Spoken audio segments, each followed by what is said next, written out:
Glória a Deus, glória a Deus. Amém, meus irmãos? Boa noite a todos, amém? Você pode tomar o seu assento aí. Boa noite a todos, que a graça e a paz do nosso Senhor e Salvador Jesus Cristo esteja sobre a sua vida. Nós vamos pregar a palavra para você essa noite, amém? Esperar os irmãos aqui.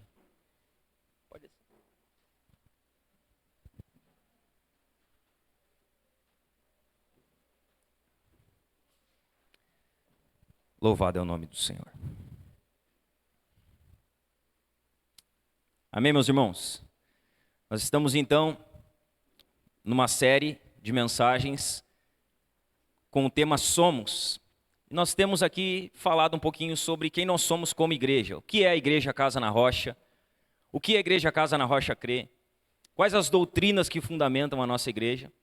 Nós pregamos aqui no primeiro domingo da série, falando que somos uma igreja cristã. E nós explicamos um pouco sobre isso. Domingo passado nós falamos que somos uma igreja evangélica. Nós explicamos o que é uma igreja evangélica. Se você não viu, vai lá, tem o YouTube da igreja lá, assista as mensagens, para que você aprenda o que é uma igreja cristã, o que é uma igreja evangélica. Hoje é a terceira mensagem da nossa série. E nós vamos falar sobre sermos uma igreja missional. Nós somos uma igreja missional. E nós vamos explicar melhor o que é ser missional. O que significa ser uma igreja missional. Quando você olha para esse mundo, irmão, você não percebe que alguma coisa está errada nele? Quando você analisa o mundo, você olha para esse mundo, para como as coisas têm andado, para o rumo que as coisas têm tomado, você não passa na sua mente que alguma coisa está errada? Está. O que passa na sua mente é a verdade. Há alguma coisa errada, há uma coisa muito errada nesse mundo. Quando nós olhamos, irmãos, não foi sempre assim. Quando você olha para as Escrituras, as coisas não começaram assim. Quando nós olhamos para Gênesis, Gênesis 1, Gênesis 2, nós vemos que o mundo não era como ele está. Que o mundo era bom, que o mundo era perfeito. Que Deus, a partir da sua criação, Ele fez todas as coisas boas. Sempre que Deus terminava algo na criação, em Gênesis, você vai observar que Deus sempre dizia, e viu Deus que era bom. E viu Deus que era bom. Deus, Ele cria a humanidade, e as Escrituras dizem que Deus, Ele olha para a humanidade. E Ele diz, e viu Deus que era muito bom. Nós olhamos para as Escrituras e as coisas eram perfeitas. O mundo era perfeito. A criação de Deus, ela era perfeita. Só que quando nós olhamos para Gênesis 3, talvez Gênesis 3 seja o pior capítulo das Escrituras. Em Gênesis 3, tudo vai por água abaixo. Em Gênesis 3, o pecado entra no mundo. Em Gênesis 3, o homem, ele se afasta de Deus por conta do seu pecado. E ali, irmãos, ali tudo começou a dar errado. A serpente vem e fala com Eva, dá o fruto para Eva, Eva come o fruto. O homem, ele come do fruto, junto com a sua esposa. Ambos pecam, ambos são expulsos do jardim do Éden. Ambos se afastam de Deus. E quando você olha, irmãos, preste atenção, que eu vou falar algumas coisas bem sérias aqui hoje. Quando você olha para o relato de Gênesis 3, o pecado ele entra no mundo. E sabe como ele entra no mundo? Por conta da omissão do homem. O homem, ele se omitiu ao ver a sua esposa falando com a serpente, recebendo o fruto da serpente e comendo do fruto da serpente. Nós muitas vezes fazemos uma ligação de que Adão ele não está na cena da história. Que Adão ele não está junto com Eva quando ela come do fruto, só que Adão está do lado. Se você ler com calma, com atenção as Escrituras, você vai ver que Adão ele está vendo a sua esposa falando com a serpente, comendo do fruto, e ele recebe do fruto da mão da sua esposa, e ambos pecam. Por conta da omissão do homem, o pecado entrou no mundo. Adão se omitiu, Adão foi omisso. Uma dica para você que gosta de ler, leia o livro O Silêncio de Adão. Ele vai explicar o porquê Adão é omisso e o porquê a maioria dos homens também são omissos no nosso tempo. Adão se omitiu, a omissão de Adão fez com que o pecado entrasse no mundo. E nós olhamos para o mundo hoje, nós achamos que o problema do mundo é a fome, que o problema do mundo é as guerras, que o problema do mundo é as ideologias, e não é. O maior problema que existe no mundo em que nós estamos é o pecado. O pecado é o maior problema, é o grande mal do mundo. Não existe nada pior do que o pecado. E tudo o que acontece no mundo é por conta do pecado. Guerras, elas nascem por conta do pecado. A morte nasce por conta do pecado. Ideologias, elas nascem por conta do pecado. Veja bem, irmãos, nada é pior do que o pecado. O pecado, ele é o grande mal do mundo. Nada é pior do que ele. Nenhuma doença, nenhuma guerra, nada é pior do que o pecado. Por causa do pecado, o homem perdeu o acesso a Deus. Por causa do pecado, o homem foi expulso do jardim. Por causa do pecado, o homem que se relacionava com Deus diariamente, ele passou a ser inimigo de Deus. O pecado, ele trouxe afastamento, ele trouxe inimizade. E sabe o que nós vemos, o que eu falei domingo passado? Que toda vez que o homem tenta corrigir o seu pecado, ele só entra mais para dentro do buraco em que está. Ele não consegue. Ele não consegue sair da situação em que está. Ele não consegue resolver o seu problema. Por conta da queda, sabe o que acontece? Deus, ele vem até nós. Por conta da entrada no mundo, Deus, ele vem até nós.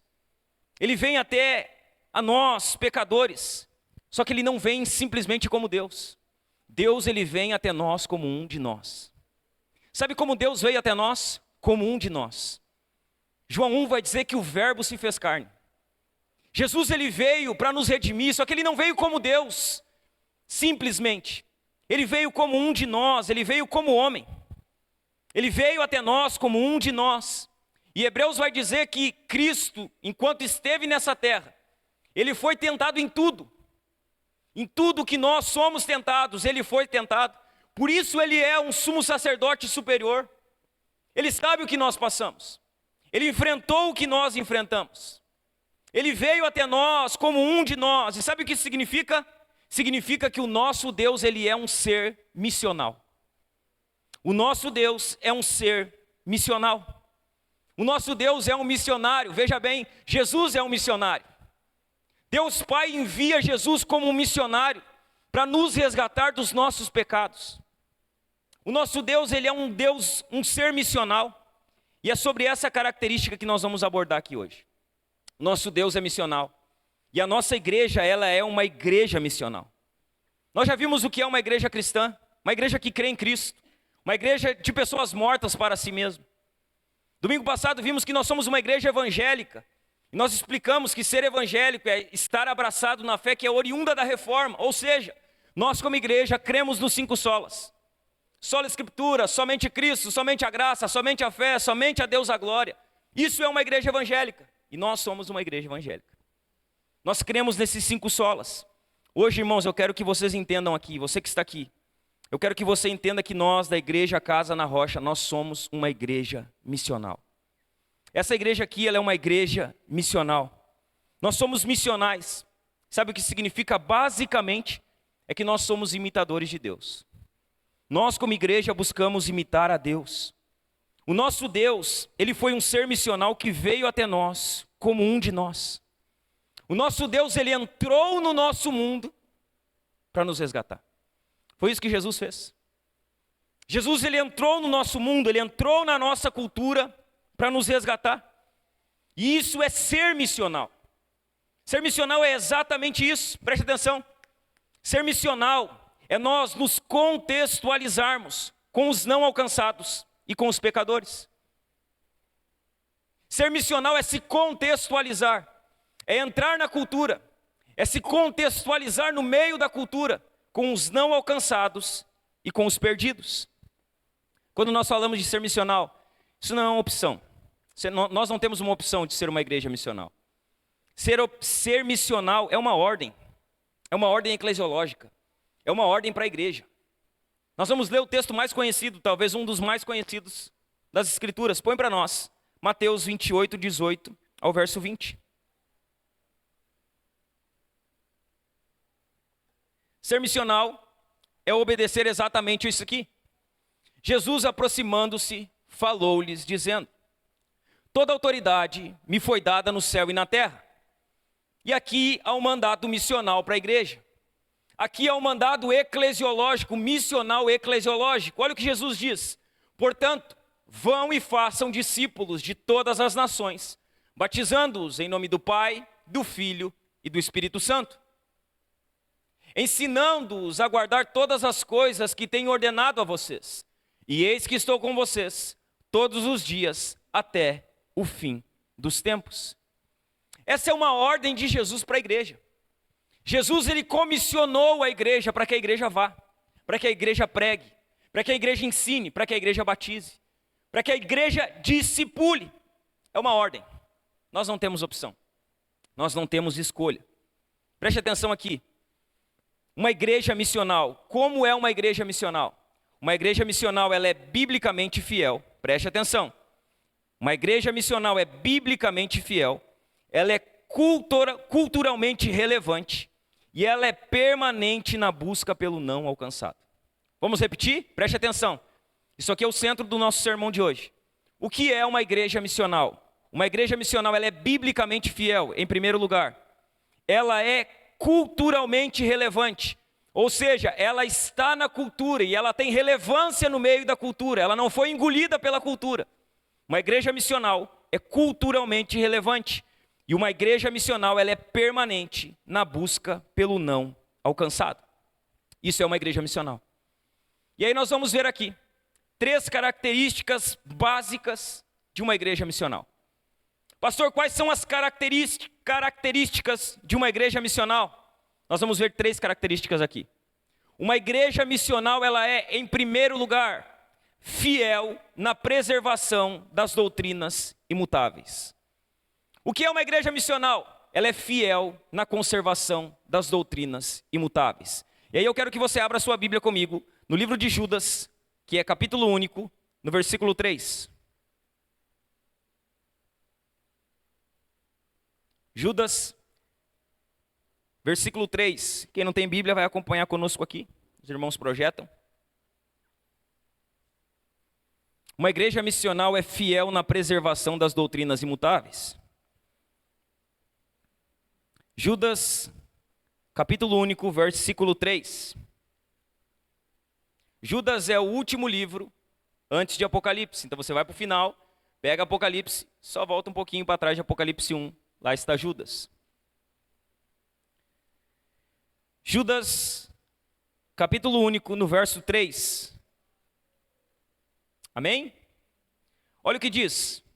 Amados, quando eu me empenhava para escrever-lhes a respeito da salvação que temos em comum, senti que era necessário corresponder-me com vocês para exortá-los a lutar pela fé que uma vez por todas foi entregue aos santos. Olha o que Judas escreve. Ele está escrevendo aos seus leitores, ele diz, olha, eu escreveria para vocês a respeito da salvação. Só que eu senti uma necessidade aqui, de não falar sobre a salvação, mas de falar para vocês a respeito da luta pela fé, a respeito de vocês guardarem a fé, a respeito de vocês lutarem pela fé. Judas aqui não é o Judas que traiu Jesus. Judas aqui é irmão do Senhor. Judas aqui, ele é irmão de Jesus. Essa carta aqui, ela foi escrita para exortar a igreja. Esse era o propósito de Judas. A exortação primordial de Judas era a batalha pela fé evangélica. Era com isso que ele estava preocupado, com a guarda da fé, com o cuidado da fé. Sabe como era o tempo lá?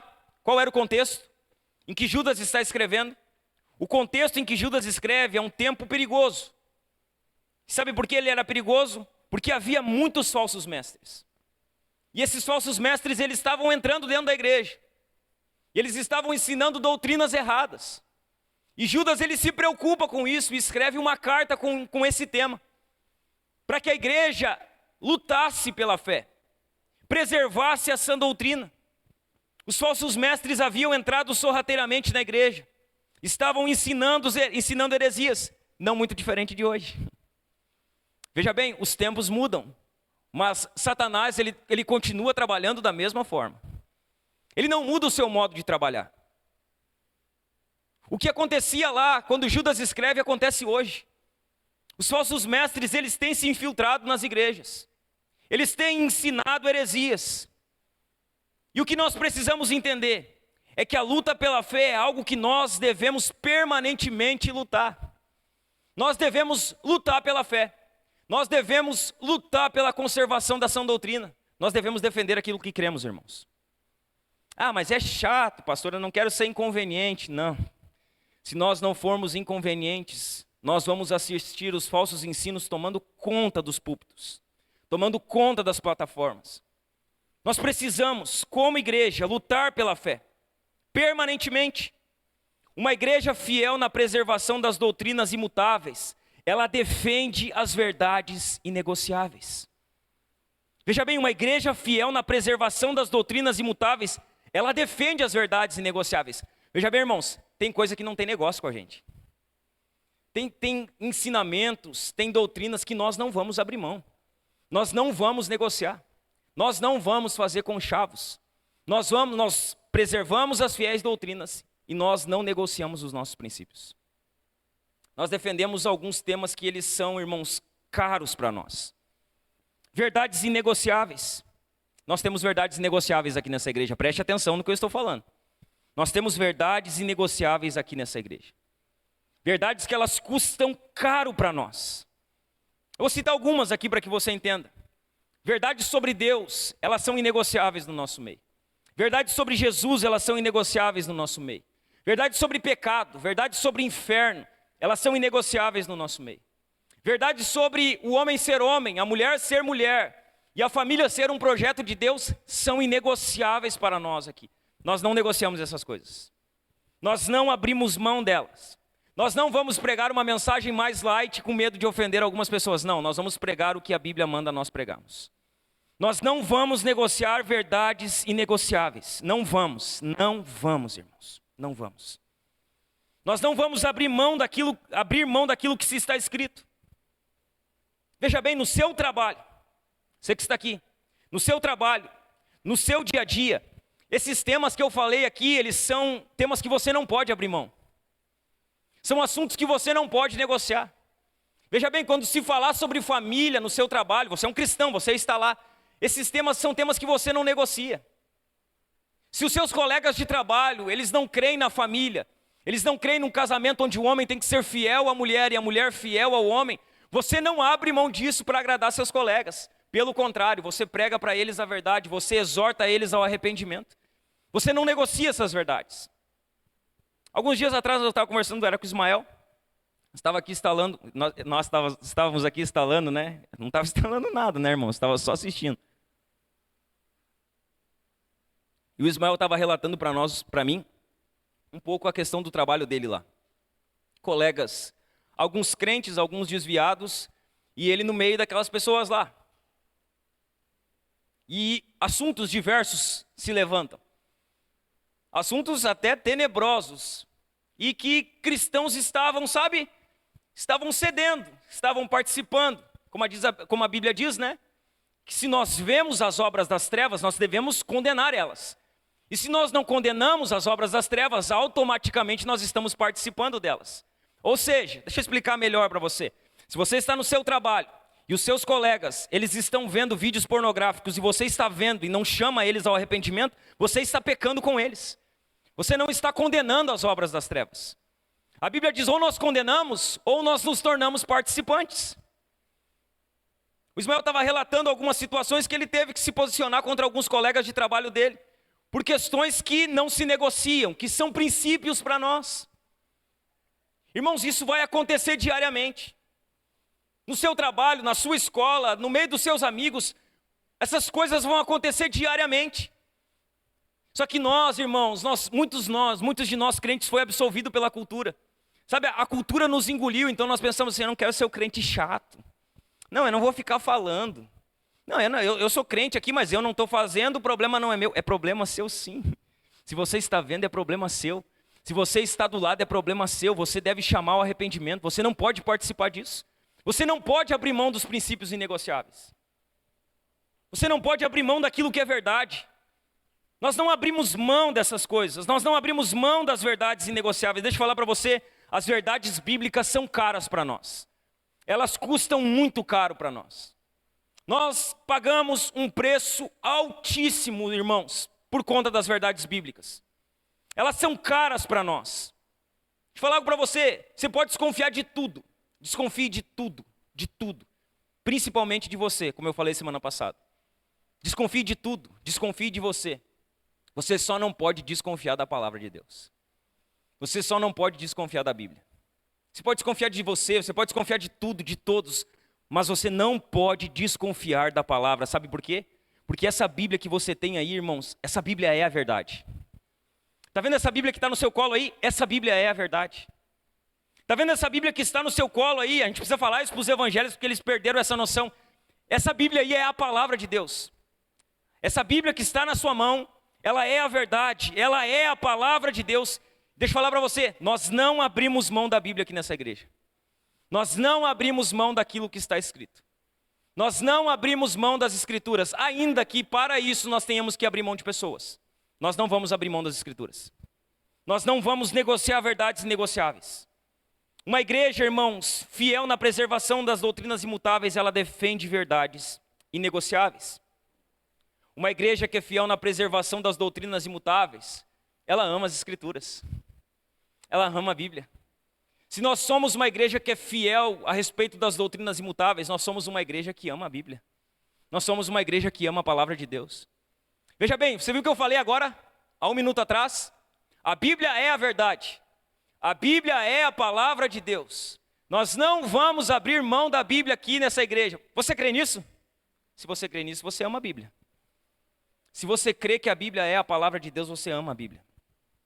Se você crê que a Bíblia, ela é a verdade, você ama a Bíblia. Você ama a palavra de Deus. E se você ama a palavra de Deus, irmãos, eu tenho algumas duras verdades para falar aqui. E que Deus, Ele transmita isso ao seu coração com graça. E que Ele talvez mostre para alguns de nós que nós estamos um pouco longe do Senhor. Se você ama a Bíblia, você não pode gastar mais tempo, irmãos, com séries. Você não pode gastar mais tempo com lazer. Você não pode gastar mais tempo com coisas supérfluas do que com a palavra de Deus. Não, eu amo a Bíblia, mas não pega a Bíblia na mão, você não ama ela. Eu amo a Bíblia, mas você não leu a Bíblia essa semana, você não ama ela. Se nós amamos a Bíblia, nós não podemos gastar mais tempo com séries, com lazer, com outras coisas que não têm poder para mudar as nossas vidas. E eu não estou dizendo aqui que olhar série é pecado, que não, sabe, não leva para um outro lado. Não leva para um outro lado, não seja um extremista que pega de um ponto e leva para outro ponto. Só que você não pode investir mais tempo da sua vida nessas coisas do que na palavra de Deus. Você não pode, irmão, nós não podemos estar dispostos a gastar 3 horas olhando um filme e não gastar 5 minutos lendo a Bíblia. Às vezes nós ficamos 3 horas na frente da televisão e passa como se não tivesse passado. E aí nós pegamos a Bíblia, irmãos, para ler 5 minutos, coça a perna, dá sono. A gente levanta 10 vezes. A gente não consegue se concentrar na leitura da Bíblia. Nós não podemos, irmãos.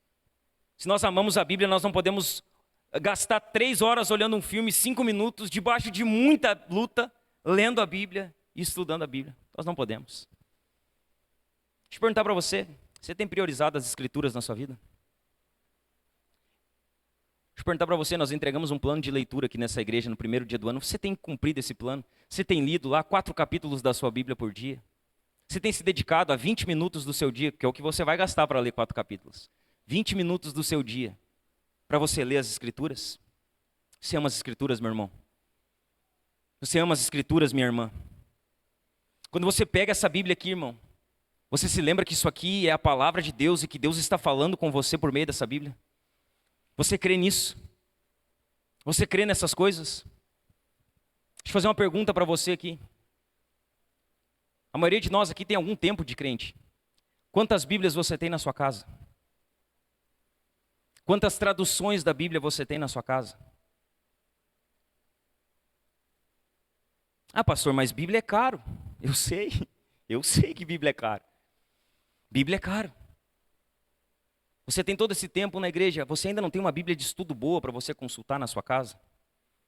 Você ainda não comprou um comentário?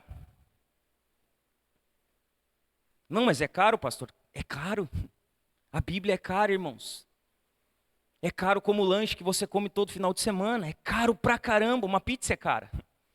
Um X é caro. Entendeu? Uma janta é cara. Só que você não deixa de comer porque é caro. Não, pastor, mas é muito caro. Roupa é caro. Só que você não deixa de comprar roupa porque é caro.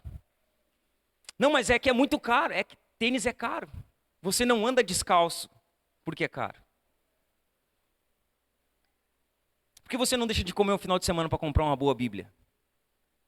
Comer, que eu digo, não é passar fome, né?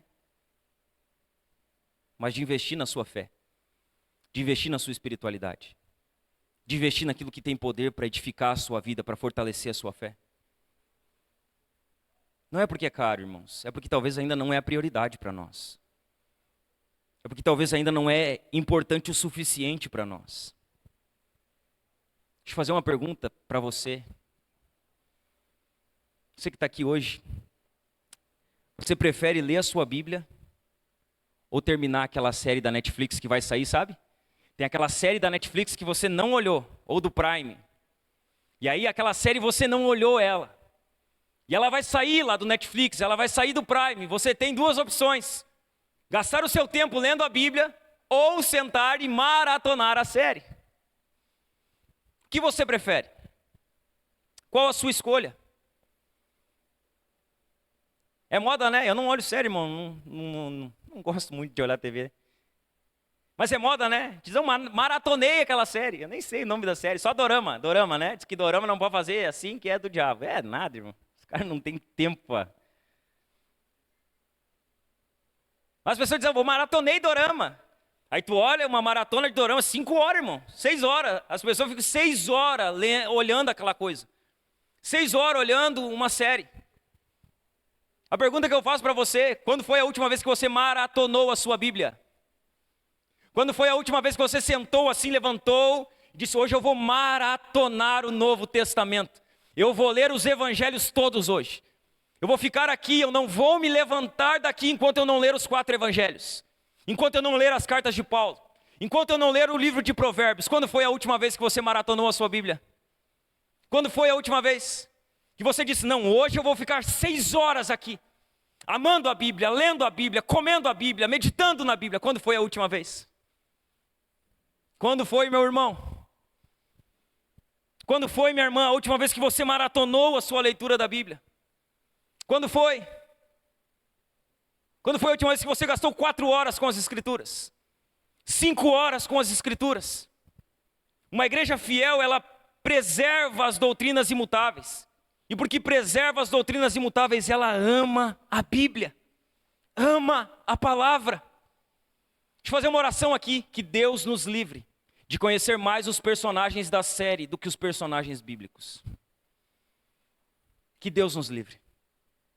Que Deus nos livre de ser uma igreja que conhece todas as séries de ponta a ponta, mas não conhece a Bíblia de ponta a ponta. Que Deus nos livre de ser essa igreja. Que Deus nos livre de ser uma igreja que gasta 5 horas olhando televisão e não gasta 40 minutos lendo a palavra de Deus. Que Deus nos livre de ser uma igreja assim. Que Deus tenha misericórdia de nós, irmãos. Que Deus tenha misericórdia das nossas vidas. Que nós conheçamos muito mais as Escrituras do que as séries. Que nós conheçamos muito mais os personagens bíblicos do que os personagens das séries. Olhe sua série, não estou dizendo que é inferno, é pecado, não. Estou dizendo que talvez você não está priorizando o que deveria priorizar. Uma igreja, irmãos, fiel na preservação das doutrinas imutáveis, ela também chama todos ao arrependimento. Todos. O que uma igreja missional ela faz? Ela se importa em ser bíblica. E ela se importa em ser fiel à mensagem do Evangelho. E porque ela se importa com essas duas coisas, uma igreja missional ela chama todos ao arrependimento. Todos. Você já notou que seguidamente, quando eu estou pregando aqui, no meio do sermão, eu digo, olha, se você está vivendo desse jeito, se arrependa. Se você está caminhando dessa forma, se arrependa. Se você não está amando a sua Bíblia, se arrependa. Porque uma igreja missional, ela se preocupa em chamar todos ao arrependimento. Não apenas os ímpios, não apenas os pecadores, mas também os crentes. Uma igreja missional, ela se preocupa em chamar todos ao arrependimento. Todos. Tanto descrentes como crentes. Sabe por quê? Porque todos pecaram. Porque o pecado ainda influencia a vida de todos nós. E por isso todos nós precisamos de arrependimento. Você que entrou aqui hoje, não se preocupe, você precisa de arrependimento. Você precisa se arrepender, eu preciso me arrepender. Todos nós precisamos de arrependimento. Deixa eu falar algo para você, diretamente para você que está aqui.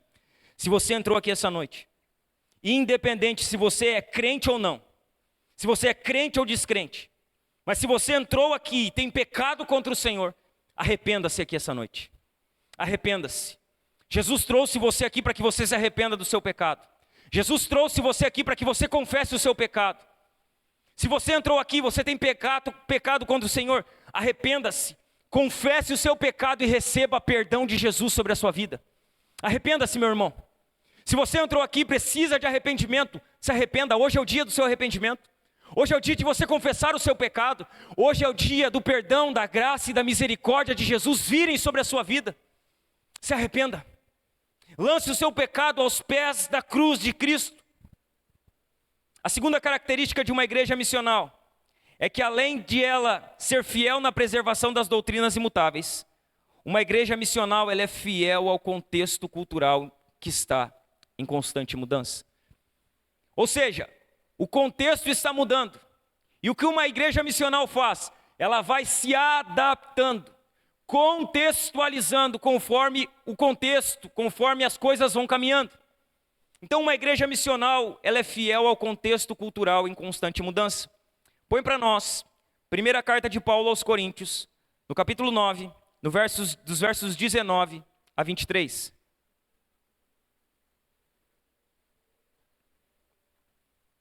Olha o que Paulo vai dizer. Porque sendo livre de todos, fiz-me escravo de todos, a fim de ganhar o maior número possível.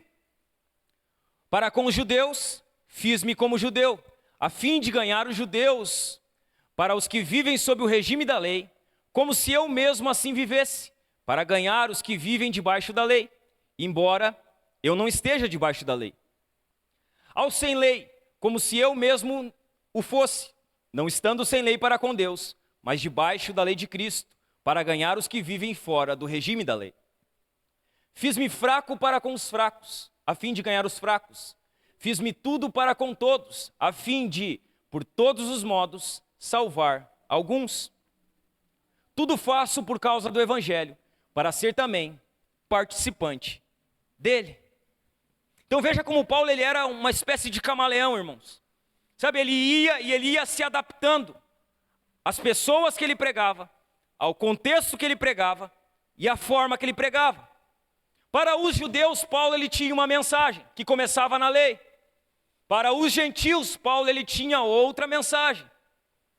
O maior exemplo talvez de contextualização é Paulo em Atos 17, pregando no Areópago, aquele bando de idólatra que existia lá. E Paulo ele pega um altar que estava escrito ao Deus desconhecido, e Paulo consegue contextualizar aquela situação e apresentar a Cristo aquelas pessoas que eram muito religiosas, que eram muito idólatras. Então uma igreja missional ela é fiel a esse contexto cultural em constante mudança. Veja bem, irmãos, há 3 maneiras de nós nos relacionarmos com a cultura. A primeira delas, nós aceitamos algumas coisas da cultura. Algumas coisas que são aceitáveis. A segunda delas, nós rejeitamos algumas coisas da cultura. Tem coisas da cultura que não entram na igreja. E a terceira delas, nós redimimos algumas coisas da cultura. Há 3 maneiras de nós nos relacionarmos. Uma igreja missional que é fiel ao contexto cultural, ela entende a cultura. Ela entende aonde está. Veja bem, nós estamos aonde? Aonde nós estamos? Aonde nós estamos? Alguém sabe onde nós estamos? Aonde? Não, aonde nós estamos, irmãos? Estância Velha. Né? Que Estância Velha? É Estância Velha, né? A gente não tiraram a gente daqui e levaram para outra cidade, né? Nós estamos em Estância Velha. A igreja Casa na Rocha está aqui, está sendo plantada aqui, edificada aqui. E sabe o que nós precisamos entender? É que nós precisamos entender o contexto que nós estamos. Como é a nossa cidade? Como são as pessoas da nossa cidade? Quais são os ídolos da nossa cidade? Nós precisamos conhecer o contexto onde estamos. Como é a Estância Velha? Estância Velha é colonizada por alemães. na sua grande maioria. Quando nós olhamos para a nossa cidade, o que nós vemos aqui? Pessoas que trabalham por demais. É uma cidade que tem muita gente que trabalha, tem muita indústria aqui, sempre teve. Então há muito trabalho. O que nós vemos na nossa cidade é que há muita festa, né? Há muita festa aqui. Veja bem, está tendo um rodeio, está cheio de gente lá. Daqui 2 semanas vai ter um carnaval. Aí depois de 2 semanas do carnaval vai ter Kerp. E aí depois vai ter outra festa. Então tem muita festa na nossa cidade. Automaticamente tem muita prostituição, tem muita traição, tem muitas pessoas embriagadas, tem muito uso de droga. Automaticamente tem muitos demônios trabalhando na nossa cidade. Nós estamos nesse contexto. A nossa igreja está inserida nesse ambiente. Quais são os ídolos da nossa cidade? Trabalho. Há pessoas que fazem do trabalho o seu Deus. Quais são os ídolos da nossa cidade? O prazer. Há pessoas entregando a sua vida ao prazer, entregando a sua vida ao deleite. Nesse momento que estamos aqui pregando o evangelho. Há jovens embriagados no rodeio. Há jovens embriagados no centro da cidade. Há jovens fazendo uso de drogas, jovens, homens, mulheres. Nesse momento em que nós estamos pregando aqui, há pessoas cultuando o prazer. Há homens traindo as suas esposas. Há mulheres traindo os seus maridos. Há famílias sendo destruídas. Nós estamos nesse contexto. É aqui que nós estamos plantados. E é aqui que nós precisamos ser missionais. Nós precisamos alcançar essa cultura e redimir essa cultura. Nós precisamos, como igreja, trabalhar para destronar esses deuses que aqui têm reinado. Falsos deuses, demônios. Nós precisamos entender essa cultura, entender aonde estamos. Sabe o que nós vamos ver na Bíblia? É que a Bíblia ela vai nos mostrar diversas formas de contextualização. Diversas formas. Quando nós olhamos para Jesus, Jesus ele entrou no nosso mundo, irmãos. Jesus ele foi enviado a nós. Ele entendeu a nossa vida. Ele viveu a nossa vida. Jesus ele veio como um meio de contextualização do Pai. Caminhou aqui, viveu aqui, foi como um de nós. Jesus é um modelo de contextualização. O segundo modelo de contextualização que nós podemos ver é o Novo Testamento. Quando nós olhamos para o Novo Testamento, ele é majoritariamente escrito no grego, o grego mais simples, o grego koiné. E isso tinha um propósito. Ele foi escrito numa linguagem mais simples, para alcançar o maior número de pessoas da melhor forma possível. Então se facilitou a linguagem. Quando nós olhamos para os evangelhos, eles são um meio de contextualização. Existem 4 evangelhos, escrito por 4 homens diferentes, escrito com 4 destinos diferentes, e alguns deles em ordens diferentes, em relatos diferentes. Isso é contextualizar. Mateus escreve para um povo, Lucas escreve para outro povo, Marcos escreve para outro povo, João escreve para outro povo. Isso é contextualização. Há exemplos de contextualização.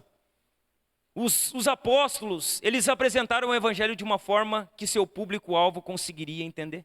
E é assim que nós devemos fazer. Sabe o que nós precisamos fazer? Nós precisamos apresentar o evangelho de uma maneira que as pessoas elas compreendam o que a gente está falando. Que quando nós tivermos contato com uma pessoa, a gente facilite a compreensão dela, não dificulte. Que elas compreendam a pregação que estamos dando a ela, o ensino que estamos dando a elas. Quando nós olhamos para Paulo ele variou os métodos. Ele pregou para os judeus de um jeito, para os gentios de um jeito. Ele variou os seus métodos para alcançar os melhores resultados.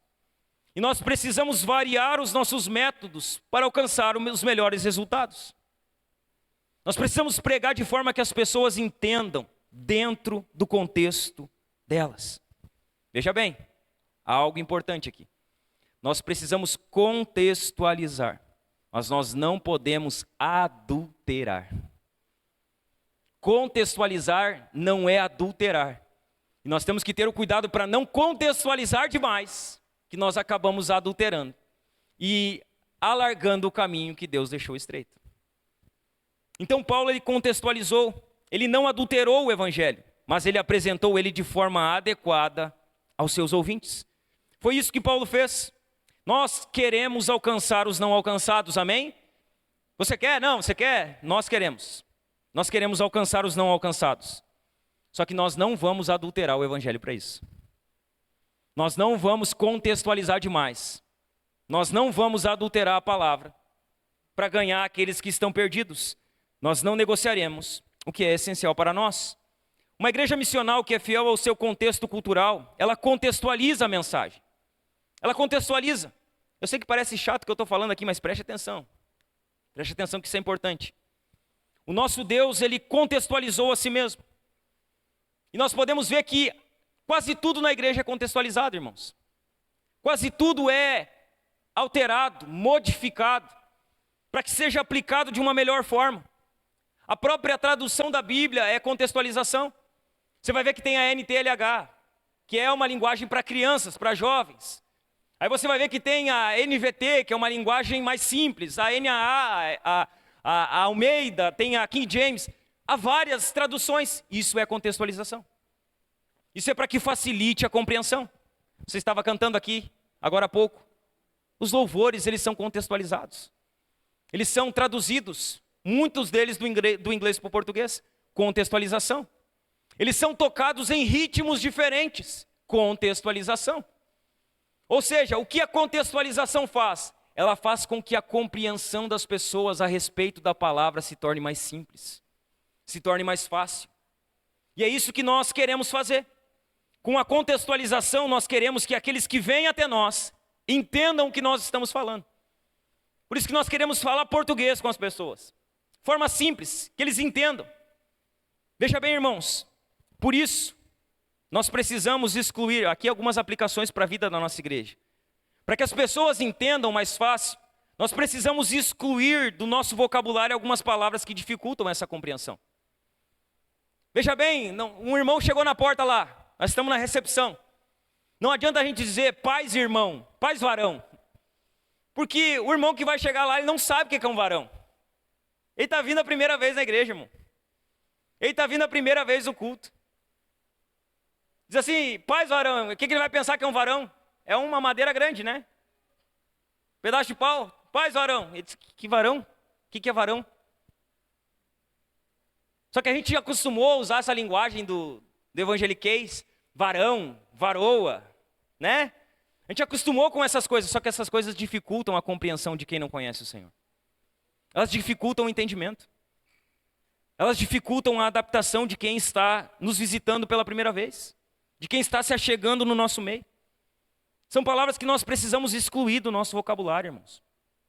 Para que a compreensão das pessoas seja melhor. Para que as pessoas sejam melhores recebidas. Tudo que nós pudermos contextualizar aqui, nós vamos contextualizar. Tudo aquilo que não fere as escrituras vai ser contextualizado. Há coisas que podem ser, há coisas que não podem ser. Há coisas que a Bíblia nos permite contextualizar, outras não. Por exemplo, nós não vamos contextualizar pecado aqui. Então nós não vamos dizer que pecado é erro. Porque essa é uma maneira de aliviar o peso do pecado. Pecado não é erro. A Bíblia chama de pecado de pecado. E pecado precisa de arrependimento. Então há coisas que nós não vamos contextualizar. Nós não vamos contextualizar pecado, não vamos contextualizar aquilo que a Bíblia afirma. Outras coisas nós vamos contextualizar. Outras coisas nós vamos adaptar. Para uma melhor olha, preste atenção aqui, que isso aqui é prático para nós aqui. Para uma melhor contextualização aqui da nossa igreja, nós não teremos mais cultos nichados aqui, preste atenção. Nós não teremos mais cultos nichados. A igreja se acostumou com culto nichado. Então tem o culto de homens, o culto de mulheres, o culto de jovens, o culto de adolescentes, o culto de crianças, o culto da família. Nós não temos mais isso aqui. Nós temos o culto. Existe um culto aqui que é o culto de domingo. E o culto de domingo não é o culto da família. Por quê? Porque pode chegar pessoas aqui que não têm uma família. E ela pode se sentir excluída aqui porque ela não tem uma família. Ela pode olhar e ver lá, culto da família. Eu não vou naquela igreja lá porque eu não tenho família. Minha família me abandonou, sou só. Então nós não teremos mais cultos nichados. Não tem culto de homem, culto de mulher, culto de jovens. Tem culto. E o culto ele acontece no domingo. Nós vamos trabalhar assim. Não trabalhamos mais com cultos nichados. Como vai ser chamado, pastor? Pode chamar de encontro, pode chamar de reunião. Só não chama de culto porque não é culto. Por que não é culto? Porque culto é o corpo todo reunido. Isso é culto. Veja bem, culto não é quando as mulheres só se reúnem. Culto é quando as mulheres, os homens, os jovens, os altos, os baixos, os magros, os gordos, as crianças, todos estão reunidos. Ali é culto. Aonde a pé, a mão, a cabeça, ali o corpo está reunido. É ali que o corpo se reúne. É ali que há culto ao Senhor. Para uma melhor contextualização, nós não trabalharemos mais de forma nichada. Porque o culto, irmãos, ele é formado pela união de todos os membros. Hoje está tendo um culto aqui. Hoje tem pé, tem mão, hoje tem homem, tem mulher, tem criança, tem jovem, tem alto, tem baixo. Hoje tem um culto aqui.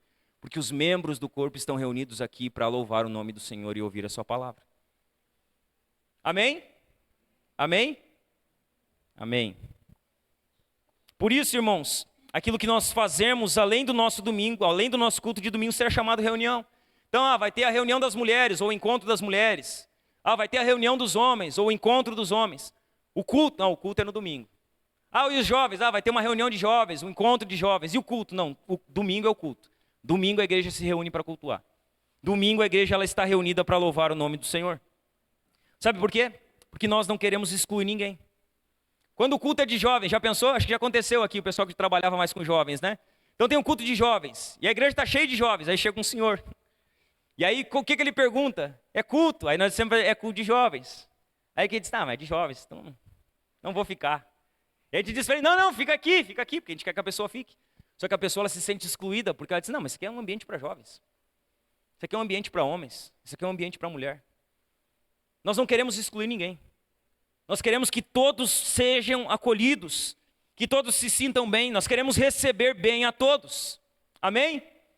Amém? Uma segunda palavra de aplicação para a nossa igreja aqui. Mulheres, prestem atenção no que eu vou falar aqui. Prestem atenção, mulheres. Prestem atenção aqui. Veja bem. Talvez você já usou essa expressão aqui. Vai ficar para titia. Você já usou essa expressão? Então, tem mulheres que não engravidam, demoram para engravidar, estão planejando engravidar mais tarde. Aí as irmãs chegam e dizem, tem que engravidar, vai ficar para titia, né? Irmãs, conselho do pastor, essas expressões não são mais bem-vindas aqui. A gente deseja e pede que você não use mais elas. Porque essas expressões, de certa forma, elas acabam excluindo as irmãs que, por motivo A, B ou C, ainda não engravidaram. E quando a gente vem e fala isso para elas, talvez elas relevam, mas talvez elas não se sentiram bem com aquilo. Então essas citações, essas expressões, elas não são mais bem-vindas aqui no nosso meio. Nós queremos que todos se sintam bem recebidos aqui. Que todos se sintam bem aqui. Aquelas que são mães e aquelas que não são mães. Aquelas que têm filhos e aquelas que não têm filhos. Então um pedido do pastor para as irmãs, cuidem com essas expressões. Porque essas expressões, elas não agregam em nada. Elas não edificam em nada. Elas acabam excluindo. Então cuidem com essas expressões. Em nossa igreja, irmãos, nós temos lugar para todos. Espaço para todos. Para o órfão, para a viúva, para a mulher abandonada pela família, pelo jovem que não tem os pais crentes. Nós temos espaço para todas as pessoas. Todos são bem-vindos aqui. Crianças, jovens, adolescentes, todos são bem-vindos aqui. Sabe por quê? Porque em uma igreja missional, que é fiel ao seu contexto cultural, a única coisa que pode ofender é a palavra. Nada mais. A única coisa que você pode ser ofendido e sair daqui ofendido é com o que eu estou fazendo aqui, com a pregação. Isso pode te ofender. No mais, nada mais pode trazer ofensa. A palavra pode. Na verdade, a palavra faz isso porque a palavra mostra quem nós somos, aonde nós estamos. Então a palavra, ela pode nos ofender e somente a palavra.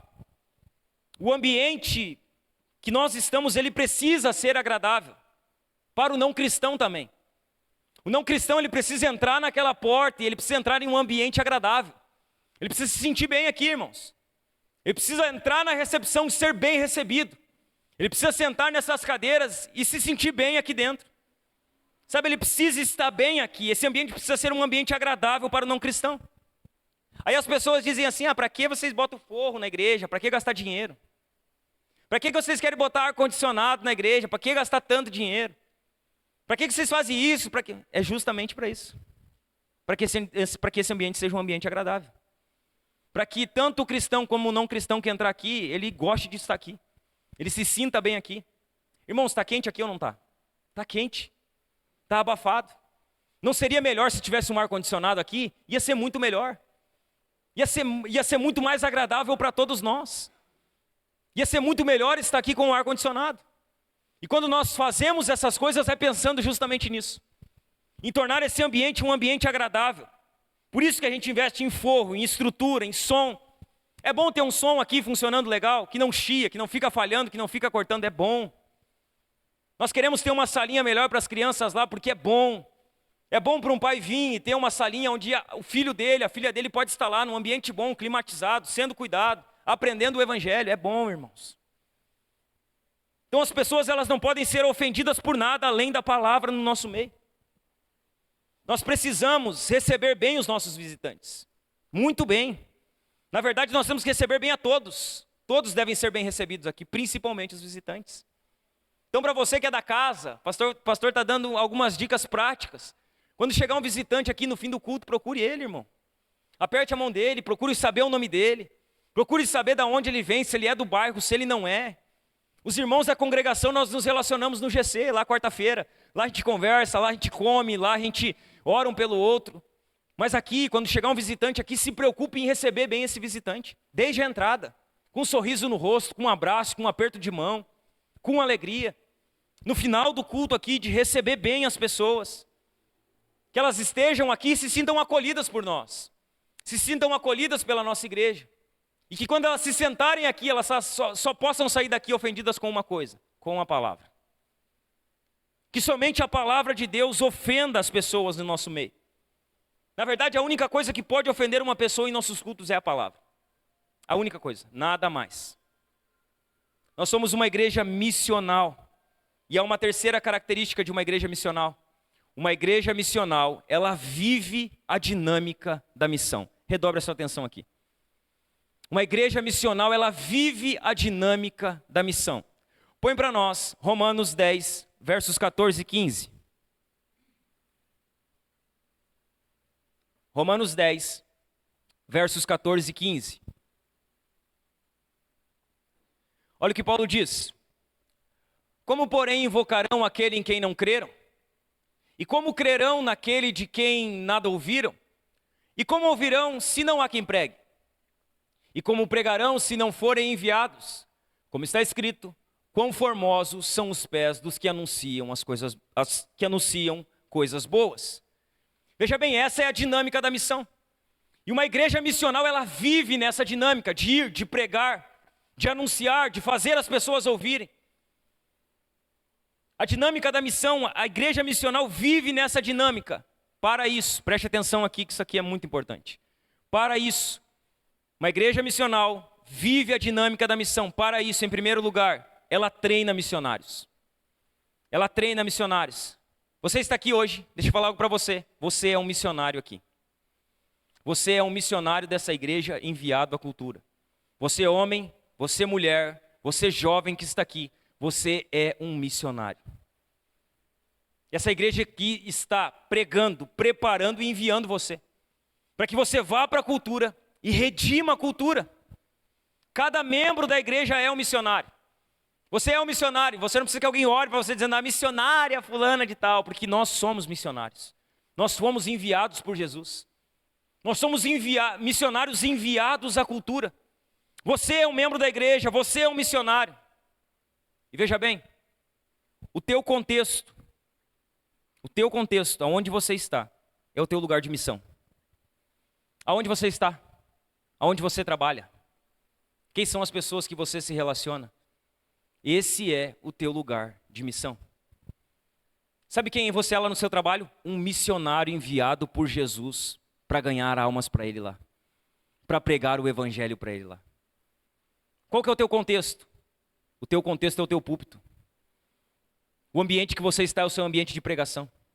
O ambiente onde você está é o seu ambiente de evangelismo. Sabe, lá no seu trabalho, você está lá para evangelizar os pecadores que estão lá. Sabe, as pessoas que você convive, você é um missionário de Jesus naquele ambiente, naquela cultura, naquele local. E lá você deve pregar para as pessoas. Não, mas é só o meu trabalho. Não é só o seu trabalho. Esse é o problema. Você vê aquilo apenas como o seu ganha-pão. Apenas como o lugar que você pode pagar as suas contas e viver uma vida boa. Não é só isso. aquele ambiente, o teu contexto é o teu local de missão. O principal enfoque da igreja, irmãos, ele não são os programas, mas as pessoas. Temos programas, temos jantas, temos GC, temos isso, temos aquilo, mas o nosso principal enfoque são as pessoas, são almas. Você tem orado por almas? Você tem chorado por almas? Você tem pedido para que Jesus dê almas para essa igreja? Esse é o nosso principal enfoque aqui. Pessoas. Pastor, como eu ganho almas? Vamos lá, prático, muito prático. A gente vive um tempo, irmãos, em que algumas coisas elas ficaram para trás. Alguns métodos eles caducaram, eles não funcionam mais. Mas existe um método que ele tem funcionado muito nos nossos dias, que se chama relacionamento. Sabe como nós podemos ganhar uma pessoa e trazer ela a Cristo de forma mais fácil? Primeiramente nos relacionando com essa pessoa. Se relacionar. Sabe? Tem amigos seus, tem colegas seus, tem familiares seus, que você precisa criar um relacionamento com ele, conviver com ele, para trazer ele ao Senhor. Veja bem, você precisa convidar os seus amigos que são ímpios para tomar um café, irmão, na sua casa. Sabe, para tomar um chá, para ir na praça tomar um chimarrão. Você precisa criar um vínculo com essa pessoa. Porque se você só chegar e querer pregar diretamente para ela, dificilmente ela vai receber. Dificilmente ela vai ouvir. Dificilmente ela vai dar retorno para a sua pregação, para aquilo que você vai falar. Mas se você sentar com essa pessoa uma vez, 2 vezes, 3 vezes, criar relacionamento com ela, desenvolver uma amizade com ela, você vai conhecendo ela e você vai ter a oportunidade de apresentar Jesus a ela. Então você precisa se relacionar. Deixa eu fazer um desafio para você aqui, já. Essa semana que vai iniciar, você tem muitos amigos, você tem muitos colegas. Nessa semana que vai iniciar, mande uma mensagem para um colega seu ou para uma colega sua. E marque um café com ele. Marque uma janta com ele. Convide ele ou ela para tomar um chimarrão. E comece a criar um relacionamento com essa pessoa. E nutra esse relacionamento. Não apenas uma vez, mas nutra esse relacionamento. Mantenha essa intimidade, essa comunhão. E aos poucos você vai conseguir apresentar a Cristo para essa pessoa e conduzir essa pessoa ao batismo, ao arrependimento e à fé em Jesus. Nós precisamos criar relacionamentos. Nós queremos a salvação das pessoas, amém? Por isso nós devemos nos importar com as pessoas. E por isso nós devemos nos relacionar com as pessoas. Nós queremos que o nome de Jesus seja conhecido, reconhecido e adorado por todos, por todas as pessoas. E é isso que glorifica o nome dele. Por isso, porque nós treinamos missionários, na nossa igreja não tem ministério de evangelismo. Não tem departamento de missão. Porque todo mundo aqui é um missionário. Então a gente não vai ter o grupo do evangelismo, porque se tiver um grupo, a responsabilidade de evangelizar é do grupo. E aí quem faz parte do grupo tem o compromisso, e quem não faz parte do grupo não tem o compromisso. Não temos departamento, não temos ministério de evangelismo. Tá, pastor, mas e o trabalho das quintas? O trabalho das quintas é um trabalho social, não é um trabalho de evangelismo. Nós estamos saindo para fazer um trabalho social e nós evangelizamos através desse trabalho social. Mas isso ali, o que acontece nas quintas-feiras não é um ministério de evangelismo. É um projeto. Projeto, amar é servir. É um projeto. Não é um departamento de missão. Nós não temos e nunca teremos aqui nessa igreja um ministério de evangelismo. Porque você é um missionário, você é um evangelista. E é nosso trabalho como igreja evangelizar, pregar o evangelho. A igreja, irmãos, ela não é primariamente um local de evangelismo, aonde as pessoas vêm. A igreja, irmãos, ela é enviada à cultura para apresentar Cristo às pessoas. Nós temos essa visão, vamos trazer as pessoas para a igreja. Ok, isso é importante. Mas Deus ele usa a igreja como um instrumento para levar o evangelho às pessoas. Ser missional é mais do que levar pessoas na igreja para ouvirem sobre Cristo. É levar Cristo até as pessoas por meio da presença da igreja no mundo e na sociedade. Nessa igreja aqui nós queremos missão. Amém? Nós queremos missão. Vamos para a África, pastor? Não, nós queremos missão aqui. Aqui nessa cidade. Nós nos importamos com os continentes, né? Não, mas a gente precisa ajudar a África, a gente precisa ajudar as nações. Não, nós precisamos ajudar o nosso bairro. Aqui no nosso bairro nós precisamos fazer missão. Missões transculturais são importantes, só que tem muito missionário no campo. Tem muito missionário na África. Tem muito trabalho sendo feito nas nações. Mas e aqui no nosso bairro? Aqui na nossa cidade? Nós precisamos de missão aqui, irmãos. Nós queremos missão aqui. Aqui, na nossa casa, na nossa rua, no nosso bairro. Aqui. Nós precisamos ser missionais aqui. Podemos ajudar um dia, outra missão, um trabalho lá na África, sei lá, na Europa, na Oceania, podemos. E se tivermos condição, vamos ajudar. Mas nós temos um foco, e o nosso foco é Jerusalém. É aqui em Jerusalém. Muitos de nós querem os confins da terra, irmão. Mas poucos de nós se preocupam com a Jerusalém. Nós estamos em Jerusalém, Estância Velha. Nós precisamos de missão aqui em Estância Velha. Precisamos que você faça missão no seu trabalho. Precisamos que você, jovem, faça missão na sua escola.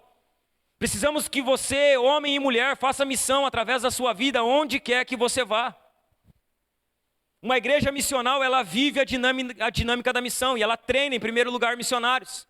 Em segundo lugar, uma igreja missional, ela vive a dinâmica da missão e, portanto, ela quer o poder do Espírito Santo. Uma igreja missional, ela quer o poder do Espírito Santo. Ela quer a unção do Espírito Santo. Ela vive a dinâmica, e porque ela vive a dinâmica, ela entende que precisa do poder do alto. Precisa da unção. Precisa da graça. Nós aqui queremos que a igreja avance, amém? Amém? Não, amém. Nós queremos que essa igreja aqui avance. Nós queremos que a igreja Casa na Rocha avance. Nós queremos que o evangelho se propague aqui em Estância Velha. Que ele se espalhe nessa cidade. Nós queremos que essa igreja aqui cresça.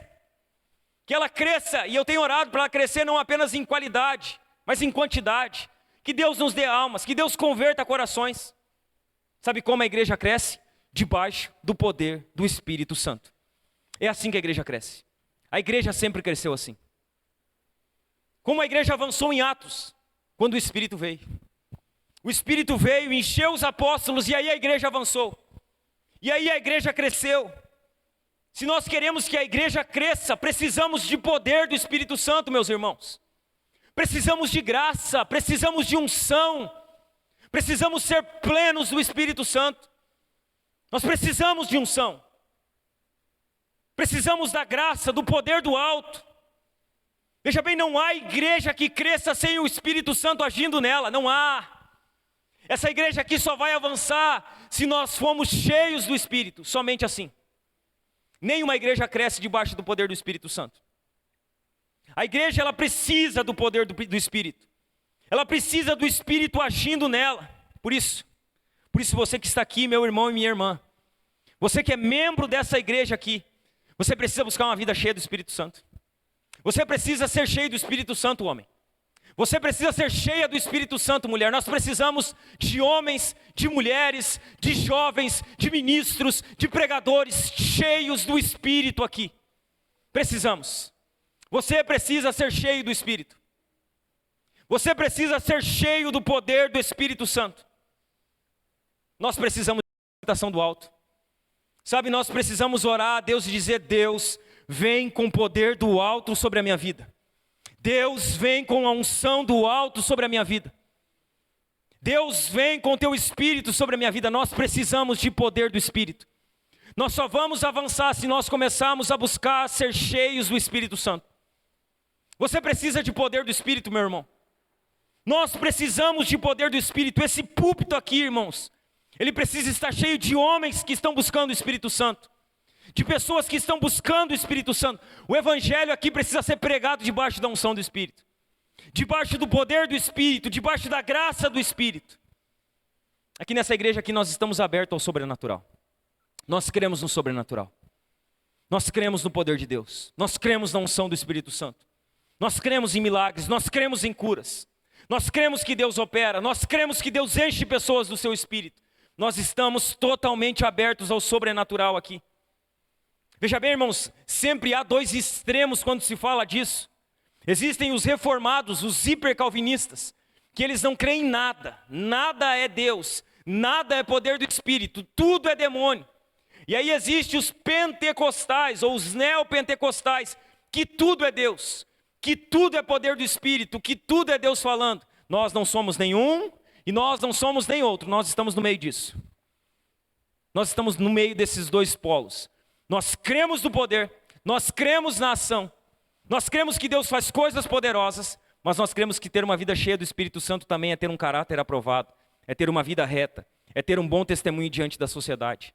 Nós não vamos negligenciar nenhum dos dois pontos, mas nós não vamos enfatizar apenas um aqui. Nós entendemos que precisamos ser cheios do Espírito Santo. Nós precisamos entender que a transformação de vidas é algo sobrenatural. A conversão é algo sobrenatural. Mas curas, milagres, expulsão de demônios, isso também são coisas sobrenaturais. E são ações poderosas do Espírito Santo. Essas coisas ainda existem. Deus ainda, nós vamos falar disso nos próximos domingos. Sobre sermos uma igreja continuista, que crê ainda na atualidade dos dons. O sobrenatural de Deus ainda acontece. O Espírito Santo ainda opera de forma poderosa no meio da igreja. Deixa eu falar para você, o diabo não quer que a igreja avance. O diabo não quer que as almas se convertam. O diabo não quer, irmão. O diabo não quer que a igreja cresça, ele não quer que a nossa igreja cresça. Darren Patrick fala sobre isso. Se você quer saber se o diabo existe, plante uma igreja. Comece a trabalhar com uma igreja. E aí você vai ver que o diabo ele é real, mais real do que nós imaginamos. O diabo não quer que essa igreja avance. O diabo não quer que o evangelho avance. O diabo não quer que as almas se convertam. Ele não quer o avanço da missão. E porque o diabo não quer essas coisas, ele não quer o avanço da igreja, ele não medirá esforços para tentar nos parar. Veja bem, o diabo não medirá esforços para tentar nos parar. Ele não medirá esforços. Deixa eu falar para você, não brinque com o diabo. Não brinque. Não brinque com Satanás, porque ele não vai brincar. Ele não vai medir esforço. Ele não está nada tranquilo com você aqui. E ele não medirá esforços para arrancar você daqui. Ele não quer que a igreja avance, ele não quer que você esteja aqui. Ele não quer que o evangelho se propague. E é exatamente por isso que nós precisamos de poder do alto. Porque nós só vamos vencer os ataques do diabo sendo cheios do Espírito Santo. A nossa igreja só vai resistir aos ataques demoníacos se nós formos cheios do Espírito Santo. Essa igreja aqui só vai avançar se nós formos cheios do Espírito Santo. Então, meu irmão e minha irmã, busque uma vida cheia do poder do Espírito Santo. Busque uma vida cheia da unção do Espírito Santo. Ore a Deus dizendo: Deus, eu preciso da tua unção. Deus, eu preciso de capacitação do alto, eu preciso de poder do alto. Porque só assim nós vamos vencer as obras do diabo, os ataques de Satanás. Uma igreja missional, ela vive a dinâmica. Ela vive a dinâmica da salvação. Ela vive a dinâmica da missão. E porque ela vive a dinâmica da missão, em terceiro lugar, ela é contracultural. Sabe quem nós somos? Nós somos contra a cultura. Então a cultura está indo para lá e dizendo que isso aqui é certo. Nós estamos andando na contramão da cultura e dizendo: não, isso é errado. Tudo que é certo para a cultura é errado para nós. Tudo que a cultura defende, nós condenamos. Nós vamos fazer o que Paulo diz, nós não vamos nos amoldar. Não vamos tomar a forma da forma. Nós somos contraculturais. Deixa eu falar algo para você. Você quer ver uma revolução no Brasil? Você quer ver o Brasil sendo revolucionado? Você quer ver o Brasil sendo... Eu quero uma revolução. O Brasil precisa de uma revolução, vou falar para você. Você quer uma revolução? Então faça isso aqui. Faça isso aqui. Vou dar uma receita para você revolucionar a nossa cidade, a nossa nação e a sua casa. Se você quer ser um revolucionário, case-se com uma mulher e permaneça casado com ela para o resto da sua vida. Com essa mulher que você se casou, que vai ser a única mulher da sua vida, faça filhos com elas. Filhos com ela. O máximo de filhos que você puder. O máximo que você conseguir. Case-se com uma mulher. Tenha apenas uma mulher na sua vida. Faça filhos com essa mulher. Trabalhe honestamente. Seja alguém que trabalhe honestamente. Além de trabalhar honestamente, viva fielmente a Deus. Se você fizer isso, você vai ser um revolucionário. A sua família vai ser uma família revolucionária. É o que Chesterton diz. O que há de mais extraordinário no mundo é um homem comum, a sua mulher comum, os filhos comuns e a vida comum de uma família. Se você quer ser um revolucionário, faça isso. Faça essas coisas. Você não vai, veja bem, não dependa da política para revolucionar o Brasil. Você vai quebrar a cara, você vai quebrar a cara. A política não vai mudar o Brasil, não vai. O que vai mudar o Brasil são crentes que entenderam o que devem fazer. São crentes que abraçaram a palavra de Deus, que abraçaram o evangelho de Jesus Cristo. Sejam revolucionários. Sabe por quê, meu irmão? Porque a cultura odeia tudo que o evangelho defende. A cultura odeia tudo. O evangelho defende, a cultura odeia. A cultura odeia tudo que o evangelho defende. Por isso a cultura odeia a família. E ela trabalha de forma maçante nas mídias, na televisão, nos meios de comunicação para desfazer a família. As novelas, as séries, os seriados, os filmes, os programas, todos eles trabalham de forma intencional para quê? Para desfazer a família, para destruir a família, para distorcer o que é uma família. A cultura trabalha contra a família. A cultura odeia crianças. Ela odeia bebês. Para a cultura, uma tartaruga é mais importante que um nenê. Então a cultura defende que as tartarugas não sejam mortas. Mas ela não defende que um bebê tenha o direito à vida no ventre da sua mãe. A cultura odeia bebês. Por isso que quando um crente casa com uma mulher e faz filhos com ela, ele está sendo um revolucionário. Ele está fazendo aquilo que a cultura odeia. A cultura, irmãos, ela é hipócrita. Ela defende animais. Ela defende a vida de animais, mas não defende a vida de seres humanos. A cultura odeia crianças. Por isso ela trabalha massivamente para a liberação do aborto. Por isso ela trabalha massivamente para que o aborto seja algo legalizado. O nosso país está, irmãos, debaixo da influência de demônios. Os demônios estão trabalhando aqui. Eles estão trabalhando para estabelecer essas ideologias satânicas. E nós precisamos que a igreja, que os crentes se posicionem. A cultura odeia idosos, ela odeia os vovôs, odeia as vovós. Ela odeia esse tipo de pessoa. Ela odeia a família, ela odeia a criança, ela odeia idosos. Mas nós, a igreja, nós somos aqueles que estão semeando os valores do reino no mundo. A cultura odeia todas essas coisas, mas quem somos nós? Nós somos aqueles que estão semeando os princípios da palavra de Deus nesse mundo. Que estão semeando boas sementes. Veja bem, os homens da cultura. Como são os homens da cultura? Os homens da cultura são homens imbecis, homens traidores, homens que abandonam as suas mulheres, não cuidam delas, não protegem elas. Esses são os homens da cultura. Homens imbecis que traem a sua esposa, homens imbecis que abandonam a sua família. Esses são os homens da cultura.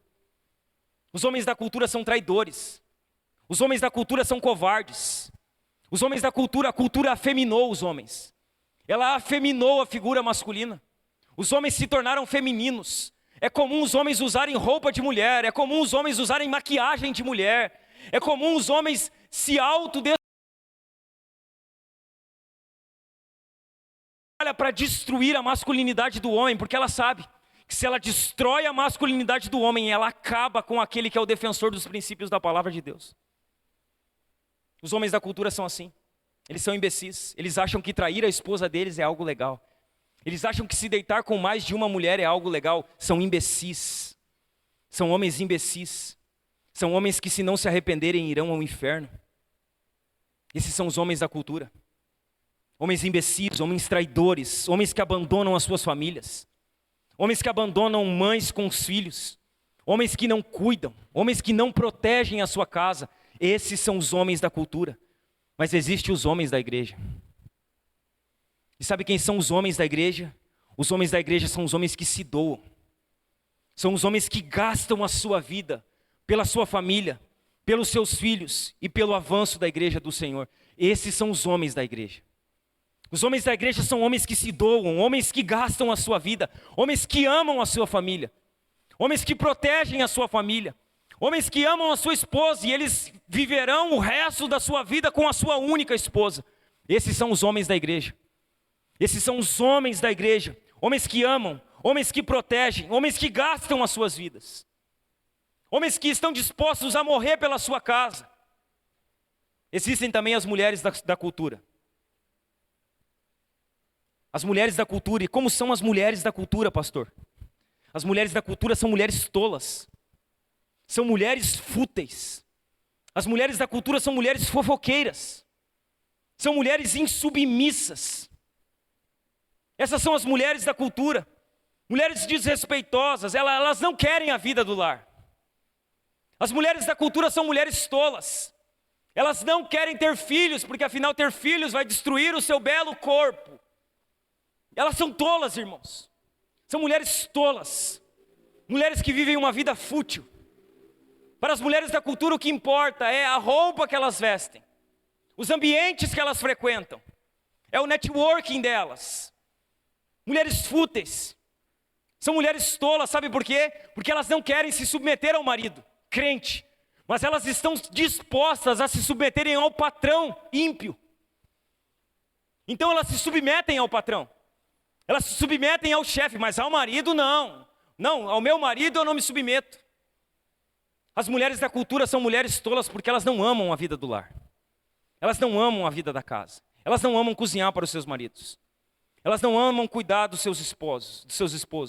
Elas não amam cuidar dos seus filhos. São mulheres tolas. São mulheres fúteis. E sabe o que nós vemos? Que isso só tem crescido porque as mães não têm ensinado as filhas. Filha minha não vai ser cuidada por homem nenhum. Filha minha não vai depender de ninguém. Filha minha, mulheres da cultura. Essas são as mulheres da cultura. Quem são as mulheres da igreja, pastor? As mulheres da igreja, ou as mulheres na igreja, são mulheres prudentes. As mulheres da igreja são mulheres piedosas. São mulheres santas. São mulheres que se submetem ao seu marido se ele for um homem de Deus. Essas são as mulheres da igreja. Mulheres que amam a vida do lar. Mulheres que buscam dar excelência dentro da sua casa. Mulheres que se submetem ao seu marido. Que amam seus lares. Sabe, a mulher, se você quer ver o exemplo de mulher, leia Tito 2. Tito vai falar como as mulheres devem ser. A vida que elas devem ter. As mulheres na igreja, elas são diferentes das mulheres da cultura. E às vezes é confrontador a gente ouvir algumas coisas dessas, né? Porque às vezes nós estamos na igreja sendo o homem da cultura. Às vezes nós estamos na igreja sendo a mulher da cultura. Quando nós somos chamados e salvos para serem os homens e as mulheres da igreja. Eu quero dar um alerta a mais aqui para os homens. Seu homem que está aqui, presta bem atenção no que o pastor vai falar para você aqui. Um alerta, assim, ó, bem básico para você. Uma palavra de alerta aos homens dessa igreja. Você está aqui, homem, e você não pode dar a sua vida para a cultura. Você não pode ser engolido pela cultura. Você não pode ser um homem da cultura. Deixa eu falar algo para você. Outras mulheres não são da sua conta, homem. Você que está aqui. Outras mulheres não são da sua conta. A vida de outras mulheres não interessa para você. A roupa que outras mulheres vestem não interessa para você. Os ambientes que outras mulheres frequentam, eles não interessam para você. Não interessa. Não é da sua conta. Você não tem que se preocupar com essas coisas. Deus já te deu uma mulher. Se preocupa com ela. Cuida dela. Zela por ela. Se preocupa com a roupa que a sua mulher veste, com os ambientes que ela frequenta, não com o que as outras mulheres frequentam. Você já tem uma mulher. Deus já deu uma mulher para você. Então você precisa honrar a sua mulher. As outras mulheres, elas não interessam para você. Elas não são da sua conta. Você tem a sua mulher. Deus, ele já deu uma mulher para você. Você não precisa se preocupar com as outras. Você não precisa olhar para as outras. Você não precisa. Você não precisa seguir as outras. Você não precisa curtir a foto das outras. Você não precisa. Você já tem uma mulher. Você quer seguir, siga a sua mulher. Você quer curtir uma foto, curta a foto da sua mulher. Você já tem uma mulher para fazer isso. Deus já deu uma mulher para você. Você não precisa olhar para outras mulheres. Deus já deu uma mulher para você olhar. Você não precisa desejar outras mulheres. Deus já deu uma mulher para você desejar. Então olhe para a sua mulher, deseje a sua mulher, elogie a sua mulher, se preocupe com a sua mulher. Porque é assim que os homens de Deus vivem. É assim que os homens de Deus andam. Os homens de Deus, eles receberam uma mulher e eles cuidam dessa mulher. E sabe por que eu falo isso? Porque os homens, eles são os cabeças dos lares. E os homens, eles são os responsáveis pelo avanço da igreja. Primariamente. E por isso os homens, eles têm uma cobrança maior. Precisam viver em moralidade. Então você tem uma mulher, cuide dela. Olhar para a mulher dos outros é tolice, irmão. Eu não estou dando indireta aqui, eu estou sendo direto. Olhar para a mulher dos outros é tolice. Curtir foto de outras mulheres, tolice. É besteira. Não, mas eu faço o que eu quero. Faça e caminhe a passos largos para o inferno, porque esse é o destino. Não tem outro. Não tem outro caminho. Essas coisas são tolice. A Bíblia chama de tolice. E isso vai levar você para o inferno. Você, homem que está aqui, você precisa pastorear sua casa, cara. Você precisa pastorear o seu lar. Você precisa abrir a Bíblia todo dia na sua casa e ler a sua Bíblia todo dia lá na sua casa. Você precisa orar com a sua esposa e com os seus filhos. Você, homem que está aqui, você precisa procurar dia após dia ser mais parecido com Jesus. Você precisa ser um homem de Deus no seu lar.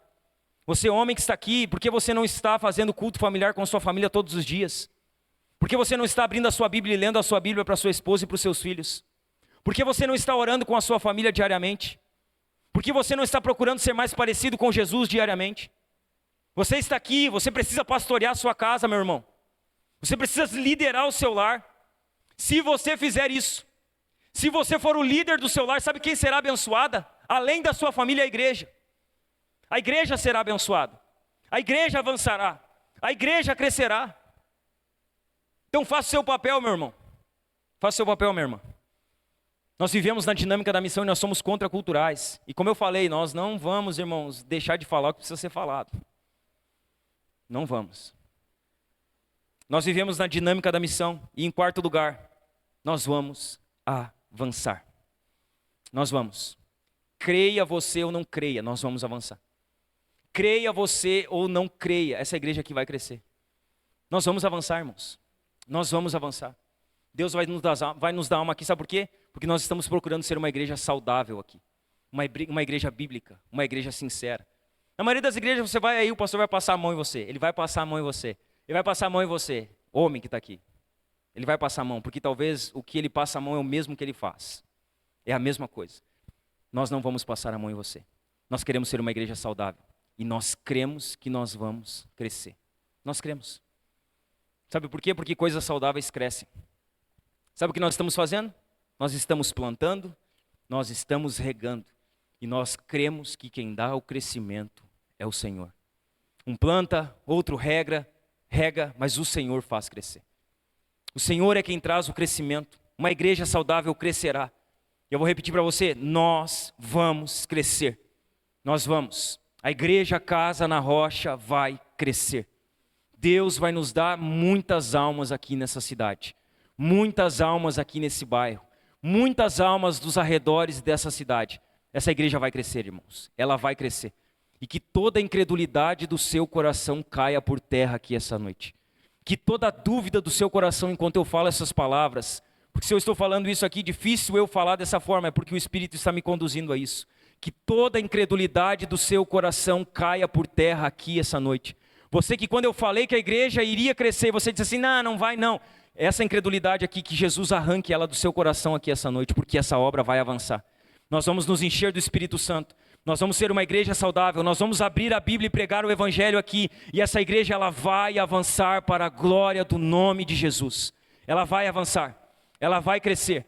E veja bem, à medida que essa igreja crescer, nós não vamos nos ater a ter apenas uma igreja. Nós vamos enviar plantadores de igreja.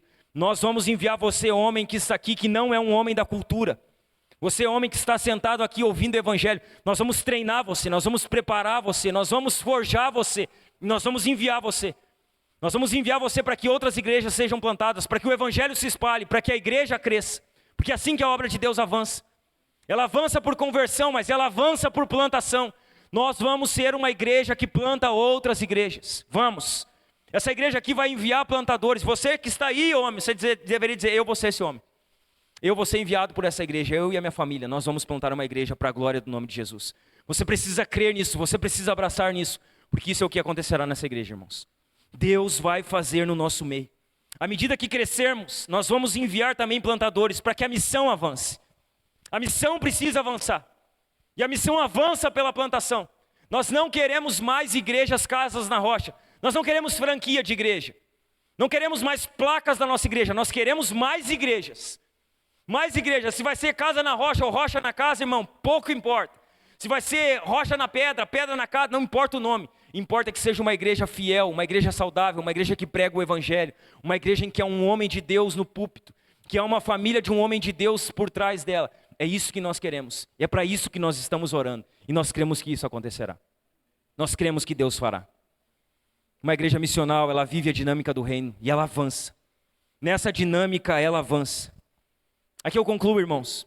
Charles Spurgeon, ele diz o seguinte: todo cristão é um missionário ou um impostor. Todo cristão, ele é um missionário. Se ele não é um missionário, ele é um impostor. A minha pergunta é: quem é você hoje aqui? Quem é você que está sentado aqui nessa cadeira? Você é um missionário ou você tem sido um impostor até aqui? Quem você é? Porque todo cristão, ou ele é um missionário ou ele é um impostor. Jesus, irmãos, ele é o missionário de Deus. Deus enviou Jesus como missionário ao nosso tempo, para o nosso meio. Jesus é o maior missionário da história. O maior missionário. Sabe quem é o maior missionário da história? Jesus. Deus enviou Jesus. Jesus é o maior missionário de toda a história. E uma igreja missional, ela segue os passos de Jesus. Ela crê em Jesus. Ela imita o que Jesus faz. Não fazer missão é pecado. Se não estamos sendo missionais, estamos pecando. Estamos em pecado. Se não estamos fazendo missão, estamos pecando. Mas calma. Se você não tem feito missão, se você está em pecado, se lembre, Jesus, ele é o maior missionário que já existiu. E Jesus aqui nessa noite, ele te perdoa dos teus pecados. E ele envia você para fazer missão aonde você está. Jesus envia você essa noite aqui, amém, meu irmão? Jesus envia você. Envia você para o seu trabalho, envia você para a sua escola, envia você para o meio da sua família, envia você para o meio dos seus colegas. Jesus perdoa você da sua negligência aqui essa noite, irmãos. E ele envia você, ele capacita você, ele vai usar você para que almas se convertam, para que o evangelho avance. Amém, meus irmãos? Amém? Somos uma igreja missional, nós cremos nisso, e nós vamos caminhar nessas pegadas. Se você puder, se coloque de pé comigo.